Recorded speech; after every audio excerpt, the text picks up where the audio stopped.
Ukraine और Russia का war चल रहा है, हो सकता है वो युद्ध बहुत घातक हो जाए। कभी कभी खबरें आती हैं कि रशिया न्यूक्लियर बॉम्ब मार देगा, ये कर देगा।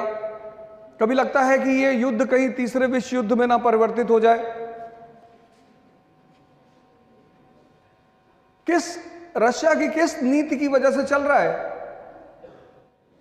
नहीं, मैंने ये पूछा कि रशिया की कौन सी पॉलिसी है जिसकी वजह से ये युद्ध चल रहा है। ऐसी कौन सी नीति है उनकी? 17वीं शताब्दी में बनाई थी उन्होंने, 17th सेंचुरी में, तब से आज तक चल रही है। और उस पॉलिसी के बिना रशिया सरवाइव ही नहीं कर सकता। मतलब रशिया को अगर जिंदा रहना है, जैसे हमारे लिए हिमालय इंपॉर्टेंट है, वो हमारे नेचुरल फ्रंटियर हैं। अगर हिमालय हमारे हाथ से निकल जाए तो हमारे लिए बहुत बड़ा खतरा पैदा हो जाए। तो ऐसे रशिया की कौन सी पॉलिसी है जिसकी वजह से उसे यूक्रेन से लड़ना ही पड़ रहा है? और वो पॉलिसी आई थी 17th सेंचुरी में। वहीं से रशिया के आधुनिक इतिहास की शुरुआत होती है। और ये चीज लगभग हर समाचार पत्र में डिस्कस हुई। किसी भी देश में डेमोक्रेसी तभी सफल होती है जब उस देश का 80% नागरिक जिंदा होता है। ना कोई पार्टी बुरी होती है, ना कोई नेता बुरा होता है, होता ही नहीं। और भारत जैसे देश में जहां का राजा कौन? आप। We the people of India solemnly resolve. उस पॉलिसी का नाम है वार्म वाटर पॉलिसी। वार्म गर्म जल नीति। एक्चुअली रूस को अपने अस्तित्व को बचाए रखने के लिए 2 सागरों पे कब्जा रखना पड़ेगा, एक बाल्टिक पे, एक ब्लैक पे। बाल्टिक उसका दरवाजा है यूरोप में जाने के लिए, और ब्लैक उसका दरवाजा है सिल्क रूट पे आने के लिए, एशिया में। क्रीमिया जो है वो उसका ऑइसोफेगस है, फूड पाइप।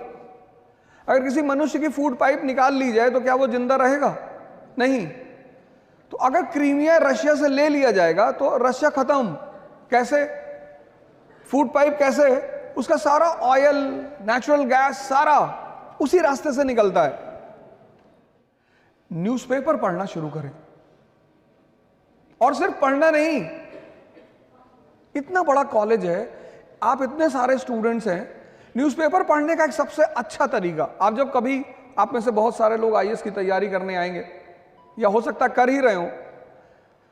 आईएएस वो बनेगा अब जिसका न्यूज़पेपर पर कमांड होगा।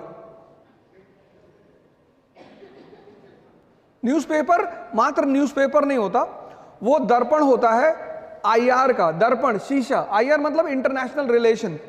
वो दर्पण होता है समाज का। कन्या विद्या धन योजना सरकार लेकर आई, तो अब उस योजना का उद्देश्य सरकार को किसको बताना है? जनता को। जनता और सरकार के बीच में कौन मीडिएटर है? प्रेस।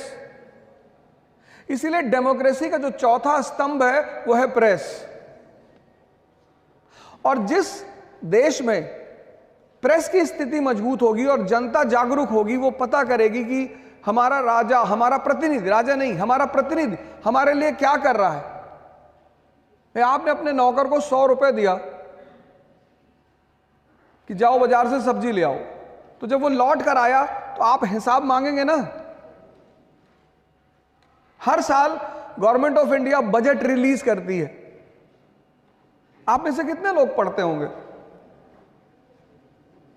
बजट मतलब सरकार आपको यह बता, क्योंकि आप राजा हैं तो सरकार आपको यह बताती कि आप पैसा खर्चा कहां कर रहे हो, आपका जो पैसा है, आपका जो टैक्स है वो जा कहां रहा है, किन मदों पे खर्चा हो रहा है। न्यूज़पेपर पढ़ना शुरू करिए। न्यूज़पेपर पढ़ना शुरू करिए। ग्रुप बनाइए। यहां पर आपको पता है ब्रिटिश पीरियड में 80% जनता अनपढ़ थी, तब पर भी इतने न्यूज़पेपर छपते थे। और लॉर्ड लिट्टन को न्यूज़पेपर पर प्रतिबंध लगाना पड़ा था, वर्नाकुलर प्रेस एक्ट लेकर आया था वो। आपके मन में कभी ये बात नहीं आई कि 80% जनता अनपढ़ और उसमें न्यूज़पेपर पर प्रतिबंध? क्योंकि भारत में एक आंदोलन चला, उसको बोले लाइब्रेरी मूवमेंट। 4 लोग 5 लोग एक गांव में इकट्ठा होके एक न्यूज़पेपर मंगा के, उसमें जो पढ़ा आदमी होता था वो सारी न्यूज़ को पढ़ के फिर समझाता था लोगों को, फिर लोग उस पर चर्चा करते थे। आज तो मैं देखता हूं कि न्यूज़पेपर की क्लासेस चलती हैं। अब पता नहीं फ्यूचर में किस किस और चीज की क्लास चलेगी, लेकिन आप न्यूज़पेपर को सारे लोग पढ़ना शुरू करिए। जय हिंद फ्रेंड्स, इकरा इंटरव्यू गाइडेंस का प्रोग्राम करने जा रही है। अब इस गाइडेंस प्रोग्राम में तो पर्सनालिटी को लेकर आपकी मुलाकात हमसे होगी।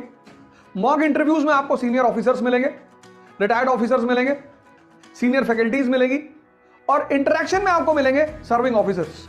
पुणे में इसकी पहली डेट है 28 दिसंबर 2022। मैं आपको पुणे में मिलूंगा 28 दिसंबर को। दिल्ली में 22 and 29 January, JP Siddharth hotel Delhi. फिर दूसरा सेशन होगा 12 एंड 19 फरवरी 2023, जेपी सिद्धार्थ, वो पूसा रोड पे होटल है जेपी सिद्धार्थ। इसके लिए आपको एक छोटी सी फॉर्मल प्रक्रिया करनी पड़ेगी। जो भी लोग पुणे में मिलना चाहते हैं, दिल्ली में मिलना चाहते हैं, वो सारे लोग ऑनलाइन रजिस्टर करा लें, और ये पूरा प्रोग्राम फ्री है। लेकिन आपको प्रोग्राम में आने से पहले रजिस्ट्रेशन कराना पड़ेगा इकरा की ऑफिशियल वेबसाइट पे। एक बार फिर से आपको congratulations, best of luck, thank you, जय हिंद।